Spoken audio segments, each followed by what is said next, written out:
எங்களது யூடியூப் சேனலுடன் இணைந்திருக்கின்ற அனைத்து ஓய்வூதிய நண்பர்களுக்கும் வணக்கம். நாங்கள் இந்த வீடியோ மூலமாக ஓய்வூதியர்களுக்கு ஏற்பட்டிருக்கின்ற ஓய்வூதிய முரண்பாடுகள் தொடர்பாகவும், இந்த ஓய்வூதிய முரண்பாடுகள் தொடர்பாக நீங்கள் உங்களுடைய கருத்துக்களையும், ஆலோசனைகளையும் முன்வைக்கக்கூடிய சந்தர்ப்பம் ஏற்பட்டிருக்கின்ற ஒரு விடயம் சம்பந்தமாக பார்க்க இருக்கின்றோம். அந்த விடயங்களை பார்ப்பதற்கு முன்னதாக, இன்று நத்தார் தினத்தை கொண்டாடுகின்ற அனைத்து கிறிஸ்தவ நண்பர்களுக்கும் இதயம் கனிந்த நத்தார் தின நல்வாழ்த்துக்களை தெரிவித்துக் கொள்வதோடு 2026ஆம் ஆண்டு அனைவருக்கும் ஒரு சுபிட்சமான ஆண்டாக அமைய வேண்டும் என பிரார்த்தனை செய்து கொண்டு இன்றைய தலைப்புக்குள் நாங்கள் செல்கின்றோம். அதாவது ஓய்வூதியர்களுடைய முரண்பாடுகள் 2025ஆம் ஆண்டு காலப்பகுதியில் பன்மடங்கு அதிகரித்தது என்பது சம்பந்தமாக நாங்கள் ஏற்கனவே உங்களுக்கு பல வீடியோக்கள் மூலமாக தெளிவுபடுத்தி இருக்கின்றோம்.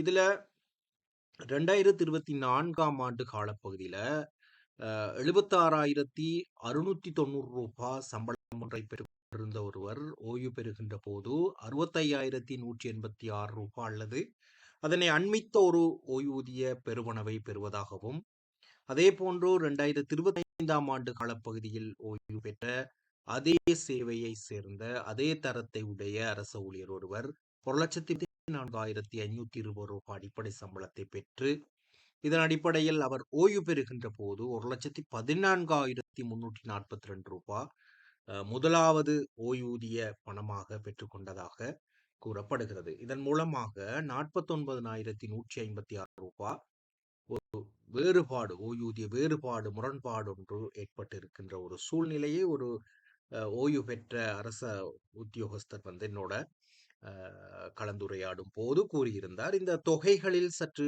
வேறுபாடுகள் காணப்படுமாக இருந்தாலும் இந்த அவர் கூறுகின்ற இந்த ஆதங்கமானது மிகவும் நியாயபூர்வமானதாக ஏற்றுக்கொள்ளக்கூடிய ஒன்றாக காணப்படுகிறது.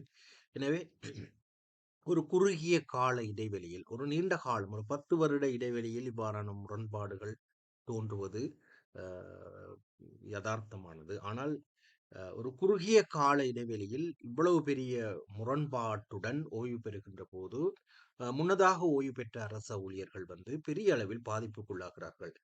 இது 2020க்கு முன்பு ஓய்வு பெற்றவர்களாக இருந்தால் கிட்டத்தட்ட மிகப்பெரிய ஒரு தொகை வித்தியாசம் ஒன்று ஏற்பட்டிருப்பதை நாங்கள் தெளிவாக உணரக்கூடியதாக இருக்கிறது. எனவே இந்த விடயங்களை சரியாக அனுமானித்து மிகச்சரியாக கணிப்பு செய்து நீங்கள் உங்களுடைய ஆலோசனைகளை எழுத்து மூலமாக இந்த ஆணைக்குழுவுக்கு வர இருக்கின்ற ஆணைக்குழுவுக்கு நீங்கள் முன்வைப்பு செய்வது அவசியமாகிறது.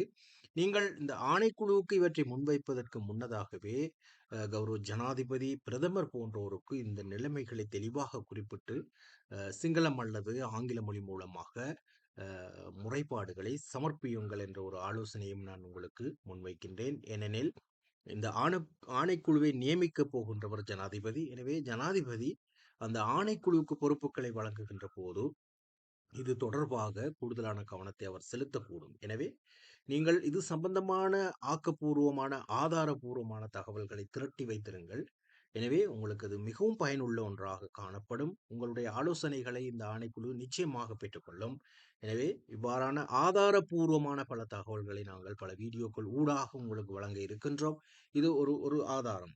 இது பல சுற்று நிரூபங்களை வைத்து நீங்கள் இலகுவாக நிரூபிக்கக்கூடியதாகவும் இருக்கும் என்ற ஒரு தகவலை வழங்கி இது சம்பந்தமாக உங்களுடைய நண்பர்கள் மற்றும் உறவினர்களுடன் இந்த விடயம் சம்பந்தமாக கலந்துரையாடுங்கள். எங்களுடைய யூடியூப் சேனலுடன் தொடர்ச்சியாக இணைந்திருங்கள். சப்ஸ்கிரைப் செய்து கொள்ளுங்கள். நாங்கள் புதிதாக கிடைக்கப்பெறுகின்ற தகவல்களை தொடர்ச்சியாக உங்களுக்கு வழங்குவதற்கு தயாராக இருக்கின்றோம். மேலும் ஒரு பயனுள்ள வீடியோவில் உங்களை நான் சந்திக்கின்றேன். அதுவரை நன்றி, வணக்கம்.